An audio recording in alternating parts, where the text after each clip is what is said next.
Butter my toast and call me Oh, wait. What is up, guys? Synchro here. We are here with the Thursday edition of OCG Thursday, and I will say things have been quite interesting.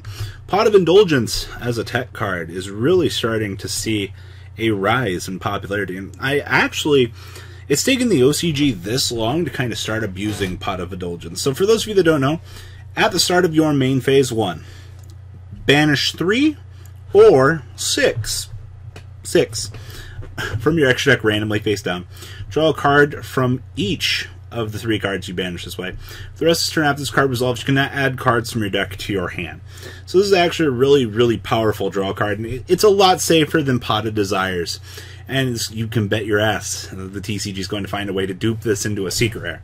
Now, I do expect the TCG to kind of follow suit with this. I think a lot of rogue decks are probably going to look at ways to kind of abuse this.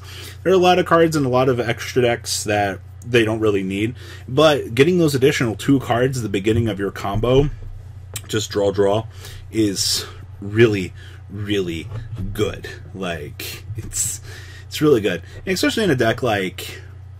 No, I'm not gonna. We can't play Ingoki. So this is current OCG Subterrors making use of Pot of Indulgence, and we're gonna be looking at a Kozmo deck later in this video that is trying to do the same thing as this deck. So we have 2 copies of Ash Blossom, triple copies of my friend Maxi. Maxi's generally a staple in every deck. You can't get away from this. It's too good. Of course, we have 1 copy of Mastrix. Honestly, Mastrix is... I think a lot of people just want the extra target. I mean, this build's not playing Nemesis Archer, so having a rather big body that you have access to is pretty good. Of course, triple copies of Subterror Fiendus. Hand traps are extremely good.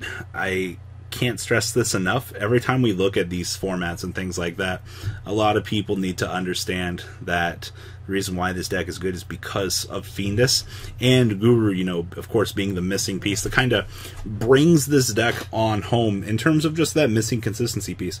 Honestly, we need Guru to make this deck become a thing. I'm kind of worried that it might be too late by the time we get it, but we'll see. Of course, triple Call by the Grave. Hand traps are the bane of our existence. 2 copies of Chicken Game.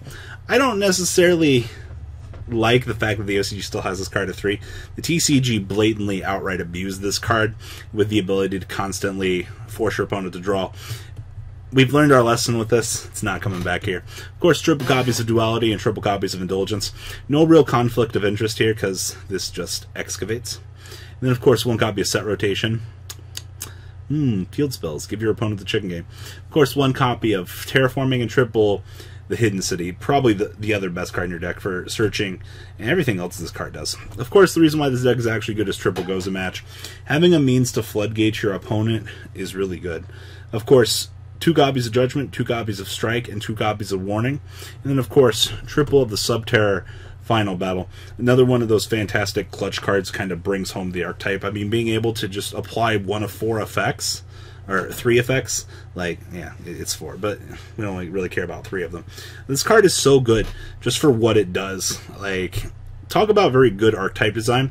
They definitely gave it to this deck. Of course, we have 1 Kagari, 1 Proxy, 1 Security, 1 Nin, 1 Linkribo, 1 Phoenix, 1 Cerberus, 1 Isolde, 1 Electromite, 1 Firewall, 1 Needle Fiber, 1 Equamax, 1 Boral Sword, 1 Borreload, and 1 Hextia. Side deck, we have 2 Prankatops, triple Ghost Ogre, 2 Reaper, 2 2 Impermanents, 2 Storming Mirror Force, and 1 Witch's Strike. This is that new powerful card. If your opponent negates a summon or special summon or negates the activation of a card effect, draw cards your opponent controls and in their hand. Like, I can't believe they made such a powerful effect like this in the current game of Yu-Gi-Oh! Like, oh my god, talk about just blatant abuse. So much power in 1 card. So that's that. That's Subterrors. Now, we're going to look at Sky Strikers next, or TGs. I've been looking at TG variants for a little while since the new support got dropped, and I was kind of wondering what kind of variants they were going to go through, kind of change things up. The deck, being a Synchro deck, obviously you're abusing things like Needle Fiber and, of course, Isolde. You kind of have to. I mean, you're a warrior-based deck. You may as well take advantage of the toolbox you have, right? So this is new TG. We have triple copies of Armageddon Knight, normal summon drop for the warrior. 2 copies of Ash Blossom. 1 copy of Blackluster Soldier, Envoy of the Beginning.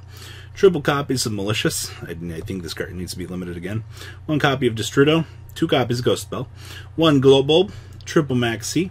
Now, 2 copies of Booster Raptors. If you control TG and special summon this card, only special summon 1 of him once per turn. During the end phase, if this card was destroyed on the field or by battle and sent there, you can add a TG from your deck to your hand. So he does have the recruitability. Now he's just a combo extender. Triple Screw Serpent. So if this card is normal or special summon, target 1 level 4 lower TG monster in your graveyard, except for Screw Serpent, special summon it, but the effects are negated. And then you can banish this card from your graveyard, target 1 TG monster you control, have it either gain or lose 1 level until the end of the turn. Really interesting that they make it easier to climb level ladders. And of course, 2 Striker. You guys know the special summon and then float capabilities. And then 2 Tank Larva. So if you use this card you control as material for a TG Synchro monster, you can treat it as a non-tuner. This card is sent to the graveyard as Synchro material for a TG monster. So summon 1 TG token. And then you can only use this effect of TG Larva token once per turn. So, very interesting. Of course, triple Werewolf rounding out the special summon trees here. And of course, we have triple Call by the Grave, 1 different dimension reincarnation, 1 Phoenix Blade, 1 Foolish Barrel, 1 Feather Duster, 1 Living Fossil, 1 Monster Reborn, 1 for 1, 1 Rhoda, and 1 Soul Charge. Wrapping up the main deck. Extra deck, we have 1 Trident Launcher, 1 Link Kribo, 1 is Soldate, 2 Needle Fiber, 1 Boral Sword, 1 Wonder Magician, 1 Star Guardian, 1 Reciprio Dragonfly, 1 Hyper Librarian, 1 Stardust Warrior, 1 Riser Dragon, 1 Cyverse Quantum Dragon, 1 Cosmic Blazer, and 1 Boral Savage Dragon. Wrapping this up. Honestly, I think TGs are probably one of the coolest decks that kind of exist in the current game of Yu-Gi-Oh! I'm looking forward to seeing what people are going to come through in the future with this deck, and just kind of see what interesting things and innovations we'll have in the TCG when we get this. Last but not least, you all love Kozmo, right? Especially when you have Card of Demise, Duality, and Pot of Indulgence all in one big giant house, including, not limited to, Waking the Dragons. Interesting. This is just one teched out mess. And I love Kozmo. Oh, I don't really love Kozmo, but I think what Kozmo can do, especially with 3 Dark Destroyer, I think we should bring this card back. Yeah, Dark Destroyer had his time, but your whole deck is just based around off of one big ship. If your opponent answers that big ship, you kind of just go into a really shitty situation, and there's nothing that you can really do about it. Also, shout out to having this Orchestron being a Waking the Dragons target. So this linked card cannot be destroyed by battle card effects. Target 3 of your banished machine monsters, shuffle them into the deck, and if you do, the attack and defense of any linked monster your opponent currently controls becomes 0. Also, their effects are negated. Really interesting that you can just bring out this really big beater and just stare at your opponent and go, what you gonna do? I mean, you have free utility too to get free shuffle ability back. So we have triple copies of Dark Destroyer, of course. 1 copy of Farm Girl, because we need to make sure that we can do the essential OTKs. 2 copies of Kozmo Slip Rider. Of course, we have triple copies of Kozmo Tin Man. And then 1 copy of the Dark Lady. I think all of these are essentially, this is the bare minimum lineup you need. I think you can get away operating on this relatively fine. And of course we have triple Card of Demise, 2 Emergency Teleport, triple Cosmotown, 1 Desires, triple Duality, and of course triple Indulgence with 1 Terraforming. Spell lineup looks pretty spot on to what I'd want to be playing. Of course, triple Back to the Front, being able to set this off a Trap Trick is really good. Triple Call the Haunted for more revivability, 2 Strike, 2 Warning, of course 2 Trap Trick, and 2 Waking the Dragon. I just love the fact you can set this card. Like, we don't have Feather Duster, so I mean you don't get as much value off of it, but still pretty good. Then we have 1 Orchestrion, 1 Boral Sword, 1 Boral Load, 1 Ultimate Falcon, 1 Nova, 1 Infinity, 1 Crystal Wing, 1 Boral Savage Dragon, 1 copy of Full Armor Master, 1 Last Warrior, 1 Exterio, 1 Cyber End Dragon, 1 Mega Fleet, 1 Chimera Tech Fortress Dragon, and 1 Barbaroid. Interesting stuff. So this wraps up OCG Thursday. Of course, tomorrow is the best day of the week on this channel, honestly.